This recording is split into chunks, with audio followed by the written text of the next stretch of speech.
Laimakong Army Headquarter Campus at Tabak Subasang Kibadigi, Mapam Kangdra Laiba, Laisang Kamalbabu Gilangla Langsil Putopagam Dabiki Payokta, Akan Makong Changsang Silagan Hanet Saishi against the mission of Laisang Kamalbabu Nafondokri. Laimakong Laiba Army Headquarter Digi, Taski Kunmanga the Mankiba, Laisang Kamalbabu Marimakong Asisu Kangri, Army Ki Maikay Wapam Amatahar Palatri, Narang Paupi Manunda, Kamalbabu Piga Dabani Harabasu, Tabakta on Toktabana Makata, Bakong Sang Sinaba, Sayasin Sindramiam, the Mipam Satari, Enamsida, Paudamama.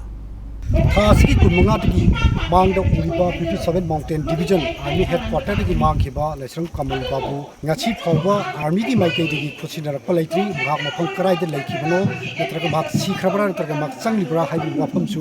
ngachi phawba army की माइके दगी खलन दबना माग की बिबम करी ओरंगबदगे हाइब्रि वहंदु ngasi su aduma khangduna lairi loinada हाइबो बियो AC पुथोकदबनि हाइबि वहौदा मियामना ngasi phum मफम सिदा changsilakanda khujang मफम सिदा Wakhare फम लकांदा खुजंग मखाताना अदुमक चंगसिली Manipur government की माइकई दगी सबसाबा माकी वाफम उमता खंगलतब नमरम ओरकान ngasi सु मखाताना खुजंग चंगसिलतना लाइबनि अदुबु जीओसी 57 माउंटेन डिवीजन की माइकई दगी सु हाइरिबा कमलबाबू की मतांगदा मणिपुर हाई कोर्ट ना